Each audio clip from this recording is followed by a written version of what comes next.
Hello दोस्तों, कैसे हैं आप सभी।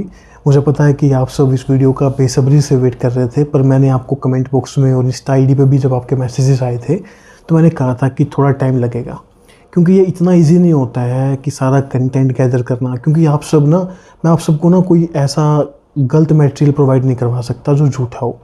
मैं आपको ऑथेंटिक इन्फॉर्मेशन ही देता हूँ, तो इसमें चाहे मेरे को थोड़ा टाइम ज़्यादा ही क्यों ना लग जाए।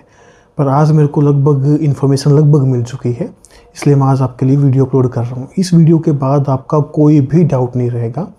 डाउट अगर बनाना चाहोगे तो बन जाएगा, बेफालतू के डाउट मत बनाना।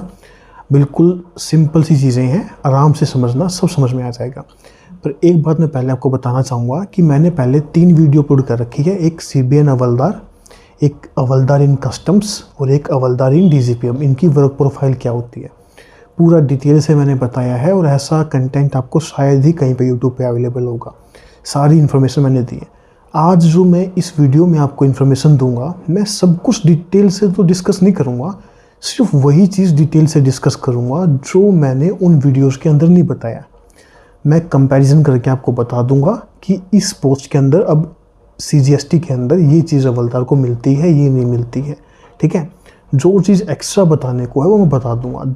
बेफालतू की बड़ी वीडियो बनाने का कोई फ़ायदा नहीं है। मेरे को तो फ़ायदा हो जाएगा, पर आपको क्या फ़ायदा है। ठीक है, तो आप वो कंटेंट देख लो, वो बिल्कुल जो अगर मैं उनको कंपैरिजन कर पाऊँगा तो मैं कंपैरिजन करके आपको समझा दूँगा। ठीक है, जो नई चीज़ है वो एक्स्ट्रा मैं आपको बता दूँगा।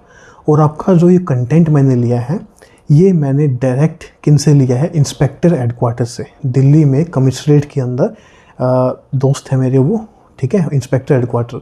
तो मैंने तो उनसे यही कहा था कि किसी हवलदार को मेरे को नंबर दे दो, मैं उनसे ही सारी इन्फॉर्मेशन ले लूँगा। तो उन्होंने कहा था कि हवलदार वगैरह को पोस्टिंग वगैरह मैं ही करता हूँ। ठीक है, तो मेरे को सारी अपडेट है, सारी इन्फॉर्मेशन मेरे पास अवेलेबल है।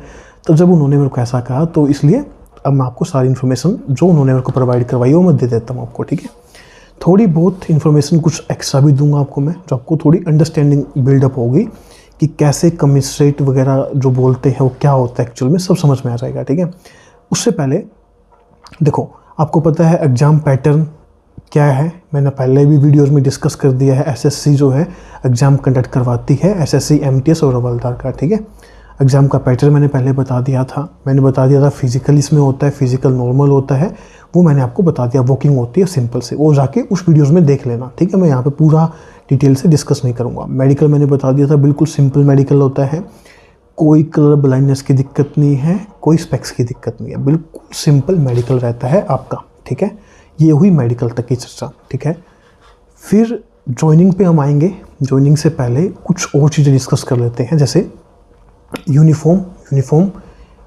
इनकी होती है। ठीक है, यूनिफॉर्म अलाउंस वही सेम है, 6250 रुपये है। 50% DA जब से हुआ है या क्रॉस किया है तब से 6250 मिलते हैं पर ईयर एक हवलदार को यूनिफॉर्म के अलाउंस के तौर पे।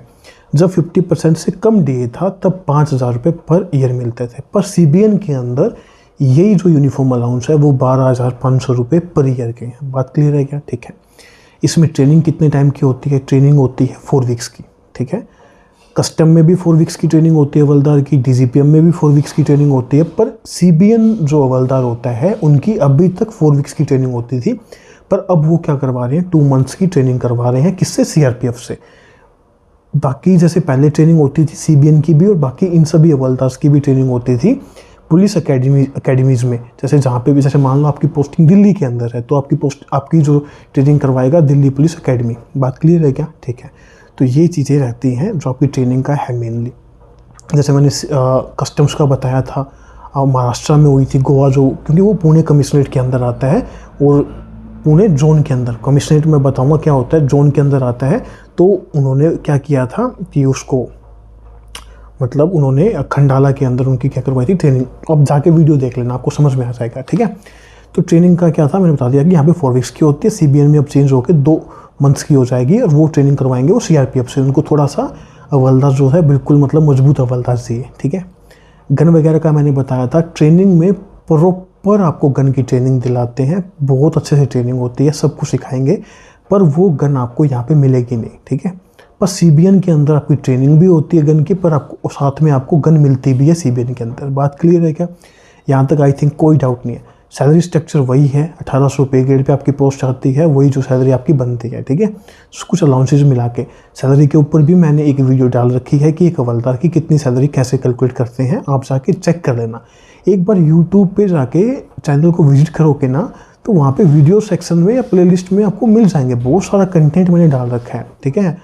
तो या तो यूट्यूब रिकमेंड नहीं करता या फिर आप बिना वीडियो को देखे ही कमेंट कर देते हो, ठीक है। ये सही चीज़ नहीं है, पहले एक बार जाके देखो, आपको बहुत सारा कंटेंट अवेलेबल होगा। और मैं तो ये भी कहूँगा, आपको जो भी कंटेंट चाहिए, जो भी इंटरव्यू चाहिए या कुछ और भी चाहिए, तो आप कमेंट बॉक्स में कमेंट करना, मैं पूरी कोशिश करूँगा। थोड़ा टाइम लग जाएगा पर मैं वो कंटेंट आपको प्रोवाइड ज़रूर कराऊँगा, ठीक है। चलो, मैंने आपको ये सारा बता दिया, यूनिफॉर्म, एग्जाम पैटर्न, सैलरी, ठीक है। स्टडी टाइम मिलता है नहीं मिलता, स्टडी टाइम इसमें प्रॉपर मिलेगा आपको, ठीक है। CBN के अंदर थोड़ा स्टडी टाइम का दिक्कत रहती है, पर यहाँ पे आपको स्टडी टाइम इनफ मिलेगा। बाकी देखो, मैं हमेशा एक बात हमेशा बोलता हूँ, स्टडी टाइम डिपेंड करेगा आपकी पोस्टिंग कहाँ पे हुई है, ठीक है, और आपके सीनियर कैसे हैं और आपको कैसा काम अलॉट हुआ है, ठीक है। अगर सीनियर बहुत अच्छा है ना और काम ज़्यादा ही अलॉट हो रखा है और बहुत एक्टिव शेड्यूल रहता है, पर फिर भी आप टाइम निकाल पाओगे, ठीक है। मैं ये हमेशा ही मानता हूँ कि सीनियर बहुत ज़रूरी है। अगर आपका सीनियर बहुत अच्छा है ना, तो आपको कोई दिक्कत नहीं होगी, आप स्टडी कर पाओगे, ठीक है। चलो, मेरा सीनियर तो बहुत अच्छा था, जैसे मेरे को बहुत टाइम मिलता था वहाँ पे, काम पूरा करवाते थे वो। काम में कभी उन्होंने कंजूसी नहीं बरती थी कि काम पूरा करवा लो, फिर उसके बाद वो टाइम निकलवा ही देते थे कि थोड़ा आप कर सकते हो आगे फर्दर प्रिपेयर के लिए, ठीक है। ट्रेनिंग का मैंने बता दिया, ठीक है। क्वार्टर्स की फैसिलिटी भी बात कर लेते हैं, क्योंकि फिर मैं जो डिस्कस करूँगा वो मेन पार्ट पोर्शन रह जाएगा जो, ठीक है। देखो, आपको पता है दिल्ली के अंदर क्वार्टर्स अवेलेबल हैं, पर वो लिमिटेड नंबर्स में है, क्योंकि दिल्ली में ना जॉब हर कोई करना चाहता है। दिल्ली में हर गवर्नमेंट डिपार्टमेंट के ऑफिसेज हैं, पर उस हिसाब से क्वार्टर्स अवेलेबल नहीं है। और आपको पता है कि जो हवलदार और MTS है वो 1 BHK के लिए एलिजिबल होता है। और क्वार्टर्स दिल्ली में अच्छे हैं, नो डाउट। कुछ क्वार्टर्स हैं जो थोड़ी खस्ता हालत में है, पर उनको भी दोबारा कंस्ट्रक्शन करेंगी सरकार, वो प्रपोजल भी चले गए हैं, कुछ पे काम चल भी रहे हैं, पर आपको क्वार्टर्स मिल सकते हैं यहाँ पे। पर यहाँ पे 4 से 5 साल आपको लग जाएंगे क्वार्टर्स मिलने में। स्टार्टिंग में जाते ही आपको क्वार्टर्स नहीं मिलेंगे 1 BHK, आप 1 BHK के लिए ही एलिजिबल हो, ठीक है।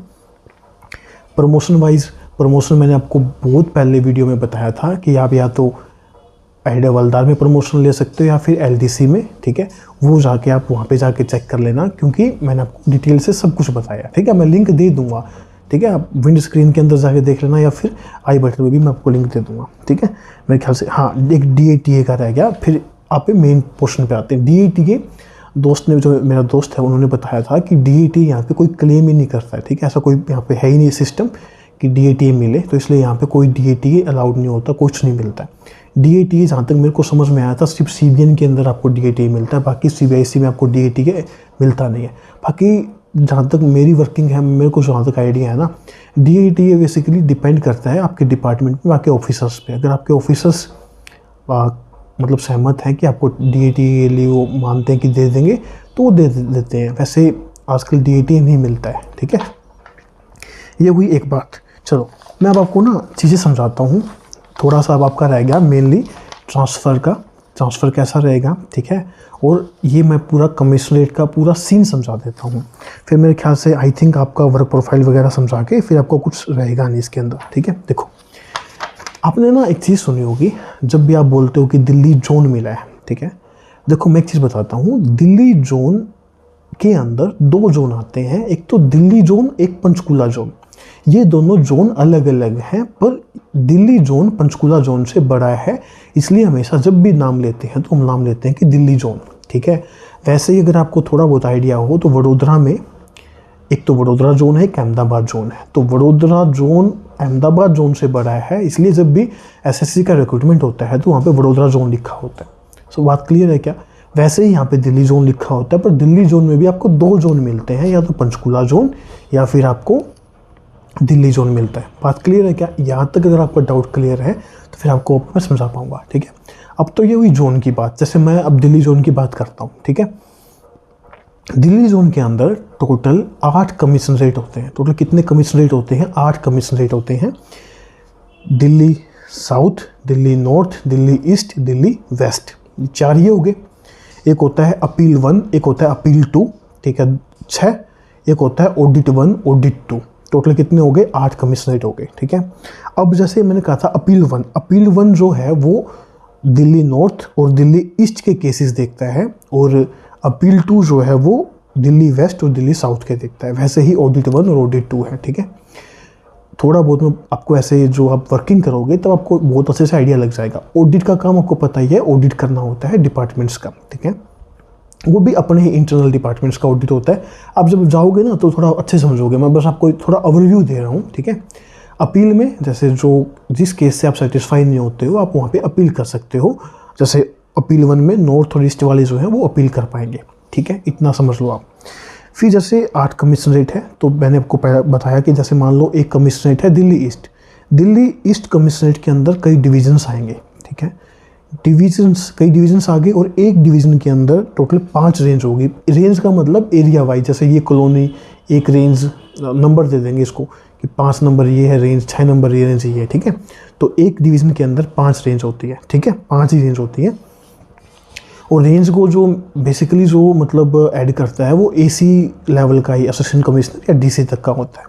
वैसे डिवीज़न में भी एसी डीसी तक ही होते हैं, और यही पंचकुला में भी रहता है, ठीक। पंचकुला जोन दोनों वैसे तो दिल्ली जोन के अंदर ही आते हैं, और दिल्ली जोन का जो मेन जो है वो होते हैं, जो दिल्ली में ही बैठते हैं, वो हैं कौन, प्रिंसिपल चीफ कमिश्नर होते हैं। बात क्लियर है क्या? प्रिंसिपल चीफ कमिश्नर है जो दोनों जोन्स के एक होते हैं। प्रिंसिपल चीफ कमिश्नर जो दिल्ली में बैठते हैं। जो इनका जो हेड ऑफिस है दिल्ली जोन का वो है आईटीओ के पास है, इनका हेडक्वार्टर्स है, ठीक है। और कमिश्नरेट के अंदर कौन बैठते हैं, कमिश्नर सर बैठते हैं। बात क्लियर है क्या? मेरे ख्याल से मैंने आपको थोड़ा बहुत एक रफ आइडिया बताया है कि ये कैसे कैसे हायरार्की चलती है, तो आप समझ सकते हो कि आपकी पोस्टिंग कैसे हो सकती है, ठीक है।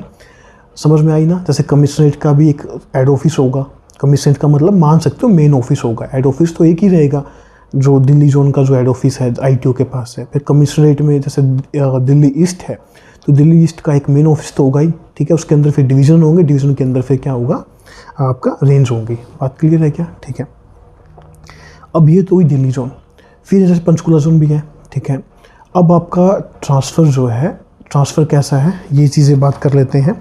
ट्रांसफ़र के बाद कुछ और भी चीज़ें मैं आपको बताऊँगा। देखो दोस्त ने ना एक चीज़ जो मेरे को एक्स्ट्रा बताई है, ट्रांसफ़र का मैं बताऊंगा। ट्रांसफ़र आपका वही है, एजीटी होता है, एनुअल जनरल ट्रांसफ़र होता है। 3 साल के बाद आपका ट्रांसफ़र होता रहेगा, क्योंकि आप एक ऑफिस में कभी भी नहीं रह सकते हो। आपको ऑफिस आपके चेंज होते रहेंगे, ठीक है। रेंज से डिवीज़न से क्या पता है कमिश्नर से दूसरे कमिश्नर आप चले जाओ, और क्या पता है एक जोन से दूसरे जोन भी आप चले जाओ, ठीक है। उन्होंने एक एक्स्ट्रा चीज़ बताई है, वो इंस्पेक्टर्स के केस में एप्लीकेबल है, क्या पता वो हवलदार के केस में भी एप्लीकेबल हो। उनको पूरा श्योरिटी नहीं थी, इसलिए मैं भी पूरी श्योरिटी दे नहीं रहा हूँ, ठीक है। अप्लीकेबल तो होती है पर पूरी श्योरिटी से मैं नहीं कह रहा हूँ। उन्होंने कहा था जैसे अगर आपकी पोस्टिंग दिल्ली होती है, ठीक है, दिल्ली जोन में आप हो, दिल्ली आपकी पोस्टिंग होगी, आपको 8 साल दिल्ली पोस्टिंग करनी पड़ेगी और 2 साल आउट स्टेशन के तौर पे आपको पंचकुला जोन के अंदर पोस्टिंग करनी पड़ेगी, ठीक है। वैसे ही अगर आप प्रेफर करते हो कि मेरे को हरियाणा के अंदर पोस्टिंग चाहिए, पंचकुला जोन में हरियाणा आता है, अगर वहाँ पोस्टिंग चाहिए तो आपको 8 साल हरियाणा में पोस्टिंग मिलेगी और 1 साल आउट स्टेशन के तौर पे आपको दिल्ली पोस्टिंग करनी पड़ेगी। बात क्लियर है क्या? ये पूरा सीन रहता है, इसको समझ लो। मैंने थोड़ा एक्स्ट्रा के तौर पे आपको बताया है। ये सीन हवलदार वाले में भी पाएगा, अगर इंस्पेक्टर पे एप्लीकेबल है तो आपका भी ये सीन पाएगा। इंस्पेक्टर क्या, सबके लिए ये सीन पाएगा ज़रूर, ठीक है, क्योंकि दिल्ली जोन के अंदर ही तो दोनों जोन आ रहे हैं, ठीक है। मैंने आपको ये बता दिया, ट्रांसफ़र का मैंने बता दिया। एजीटी आपका होता रहता है, एजीटी 3 साल में होता है, 3 साल के बाद आपका ट्रांसफ़र होगा ही होगा। एजीटी वैसे हर साल होता है, जिनका 3 साल हो जाएगा उसका नंबर उसमें आ जाएगा, ठीक है। फिर आपसे मेरे ख्याल से जैसे डीजीपीएम में प्रेफरेंस भरवाते थे, यहाँ पे भी आपकी प्रेफरेंस भरवाते हैं। प्रेफरेंस फिल करने के बाद आपका ट्रांसफ़र हो जाएगा, ठीक है। अब भाई बात वर्किंग की, मेन चीज़ है वर्क प्रोफाइल। देखो आप सब में से पूछते हो कि वर्क प्रोफाइल क्या है। मैंने आपको हर बार हर एक वीडियो में यही कहा है, अब हवलदार की वर्क प्रोफाइल मोर और लेस सेम है, कहीं पे भी चेंज नहीं होती है। उसका काम बेसिकली असिस्ट करने का होता है अपने सीनियर्स को, ठीक है। आपका मेन जो वर्क है, ठीक है, एक तो वो होता है कि जैसे आपको किसी ऑफिसर्स के साथ अटैच कर देंगे, आपको कमिश्नर सर के साथ अटैच कर सकते हैं, ठीक है। कमिश्नर्स के साथ जॉइंट कमिश्नर हो सकता है, एडिशनल कमिश्नर हो सकता है। मैंने बताया था जब आप अटैच होते हो तो घंटी वाला काम आपका होता है। घंटी की सेंस में जैसे कोई उनसे मिलने आएगा, ठीक है, तो वो आपकी परमिशन के साथ ही अंदर जाएगा। कोई फाइल जब सर के कैबिन में अंदर जाएगी तो आप ही लेके जाओगे, कोई फाइल जब बाहर आएगी तो आप ही निकाल के लेके जाओगे, दूसरे सेक्शन में दे के जाओगे, ठीक है। ये काम होता है मेन एक हवलदार का, ठीक है। साथ में हवलदार प्रोटोकॉल की ड्यूटी भी लगाता है। प्रोटोकॉल मतलब वैसे तो काम होता है इंस्पेक्टर और सुपरिटेंडेंट का, जो हेडक्वार्टर होते हैं, inspector headquarter, inspector superintendent headquarter, उनके साथ आप अटैच रहते हो प्रोटोकॉल की ड्यूटी में। प्रोटोकॉल मतलब कोई बड़े ऑफिसर्स हैं, जैसे कमिश्नर सर है, प्रिंसिपल चीफ कमिश्नर है, या कोई और बड़ा गेस्ट आ रहा है, तो उनकी प्रोटोकॉल ड्यूटीज़ में आपकी भी ड्यूटी लगती है। बात क्लियर है क्या? ठीक है। आपको किसी सेक्शन में भी रख सकते हैं सुविधा के अनुसार, वो डिपार्टमेंट पे और जहाँ पे आपकी पोस्टिंग है उन पे डिपेंड करता है कि आपको वो कहाँ पे चाहते हैं, ठीक है। अगर आपके अंदर ज़्यादा एबिलिटी है, आपकी कंप्यूटर एफिशिएंसी बहुत ज़बरदस्त है, तो अगर उनको रिक्वायरमेंट है तो आपको वो सेक्शन में भी रख सकते हैं, ऐसा कोई इशू नहीं है। वैसे यूनिफॉर्म की पोस्ट होती है, यूनिफॉर्म को ज़्यादा थोड़ी इज्जत मिलती ज़्यादा, तो यूनिफॉर्म को बेसिकली वो प्रोटोकॉल में और इसमें ही रखते हैं, घंटी वाली में ही। इनको सेक्शंस में ज़्यादा रखते नहीं है, पर रख लेते हैं सेक्शंस में भी, ठीक है। मैंने देखा है ये, ठीक है। 3 चीज़ हुई। या फिर आपकी पोस्टिंग एक जगह डायरी एंड डिस्पैच भी होता है। डायरी जैसे मान लो कोई आया, कुछ डाक वगैरह लेके आया, वो आप डायरी करते हो कि ये मेरे को आज रिसीव हो गया। डिस्पैच मतलब आपने अपने ऑफिस से जहाँ पे पोस्टिंग हो, आपको कोई ईमेल वगैरह, मतलब आपको कोई पोस्ट भेजनी है तो आप वो भेज के आओगे। पीओ ऑफिस होता है, पे एंड अकाउंट ऑफिसर, वहाँ पे बिल्स दे के आने हो तो वो काम भी आप कर देते हो, ठीक है। ये काम भी डायरी एंड डिस्पैच का काम भी जो है वो एक हवलदार को मिलता है, ठीक है। बहुत सारे काम होते हैं। हवलदार जो सीनियर्स होते हैं ना उनको असिस्ट करता है, ठीक है। मेनली इंस्पेक्टर के साथ भी अटैच रहता है, और डिपेंड करता है आपको। कई बार तो अलग अलग सेक्शंस में अगर ज़्यादा हवलदार हैं तो अलग अलग सेक्शंस में सबको अटैच कर देते हैं, ठीक है। तो ये मेनली काम रहता है। अगर फिर भी अगर कोई डाउट है ना आपका, मेरे ख्याल से तब कोई डाउट रहना नहीं चाहिए, ठीक है। फिर भी कोई डाउट है तो आप कमेंट बॉक्स में कमेंट करना, मैं ज़रूर आपका रिप्लाई करूँगा। और मेरे ख्याल से मैंने कुछ भी ऐसा छोड़ा नहीं है। अगर कुछ मेरे को ऐसा खुद लगेगा ना कि कुछ मिस आउट हो गया तो मैं कमेंट बॉक्स में ना पिन कर दूंगा उसको, ठीक है। या फिर अगर बिल्कुल ही रिक्वायरमेंट पड़ी तो मैं वीडियो बना के शॉर्ट वीडियो में आपको समझा दूंगा। बाकी मैंने सब कुछ डिटेल से बता दिया। बस मैं आपको यही चाहूँगा कि इस चैनल को ज़्यादा से ज़्यादा सब्सक्राइब करो, शेयर करो, और आप सपोर्ट करोगे ना तभी मैं आपके लिए बहुत अच्छा कंटेंट लाऊंगा, ठीक है। अब आगे आपके लिए एमटीएस की वीडियो भी आएगी, अलग अलग डिपार्टमेंट्स में जो एमटीएस वर्किंग है। मैंने पहले ही वीडियो डाल भी रखी है एमटीएस की भी, और बहुत मैं लेके आऊँगा, ठीक है। बाकी आपको जो और वीडियो चाहिए आप कमेंट बॉक्स में कमेंट कर देना, या फिर मेरी इंस्टा ID मोहित1405, वहाँ पे जाके मैसेज करो। आपको जो कंफर्म करना है मैं बताऊँगा। जो मेरे को नॉलेज है मैं आपको उसके हिसाब से गाइडेंस जरूर दूंगा, ठीक है। चलो मिलते हैं नेक्स्ट वीडियो में, तब तक के लिए बाय बाय।